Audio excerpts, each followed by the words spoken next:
Severe tropical cyclone Narelle is a Category 4 system and it's sitting just off the coast of Exmouth, so about 30 kilometres west of Exmouth.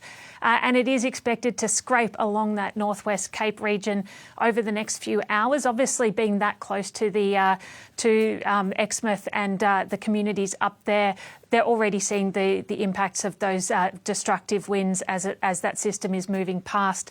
This system actually does have a lot of wind with it. So, as you mentioned, destructive winds potentially up to 260 kilometres an hour or more, close to the centre of the cyclone.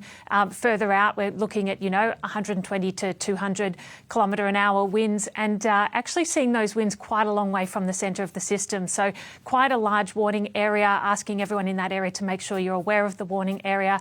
It does extend down to about Jurien Bay at the moment.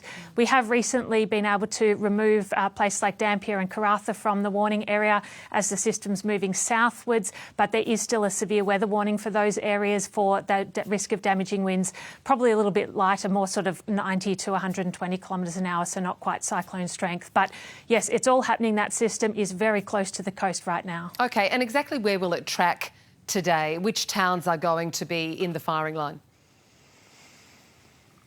Yeah, look, so it's going to be scraping, as I mentioned, along that northwest Cape. So this morning it's those communities around the northwest Cape that are most impacted. We have seen, obviously, as well as the destructive winds, heavy rainfall, or heavy to intense rainfall, and also a very large storm surge. We've seen very large waves and tides around Exmouth this morning.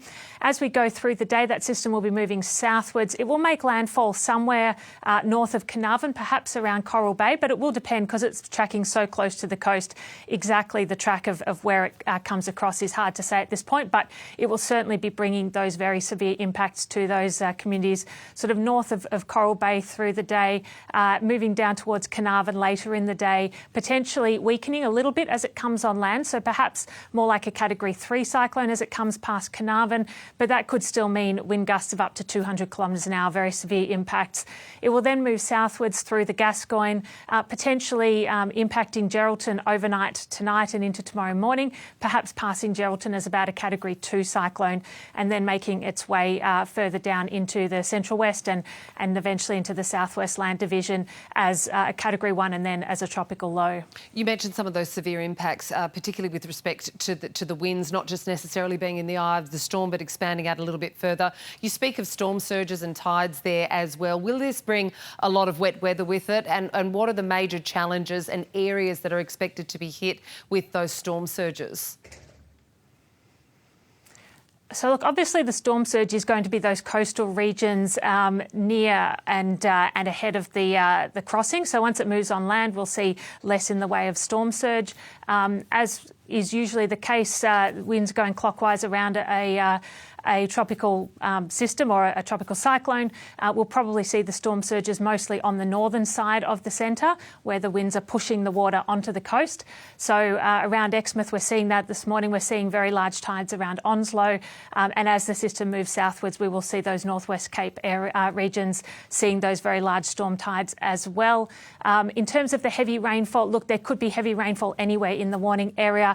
The most intense rainfall is probably likely to be with the system as it's at its strongest. So that's likely to be up around the Exmouth area, but extending down into the sort of Western Pilbara and northwest Gascoyne. You mentioned that there are emergency warnings. These are changing. They're fluid. Obviously, people need to stay on top of those. But where are the emergency warnings currently where it is too late to leave? Look, in terms of the warnings about evacuations and too late to leave, that's something for the local emergency services. So obviously keeping up to date at Emergency WA for that information. From the Bureau, we're updating our tropical cyclone track maps and our information every hour. So it's really important to stay up to date with that latest information as well. But for the impacts on the ground and information about road closures and about evacuations and things like that, I'd have to refer you to the local emergency services. OK, and just finally, you've spoken about how it's tracking, where it'll be overnight, etc. When will we see the last of a severe tropical cyclone Narelle?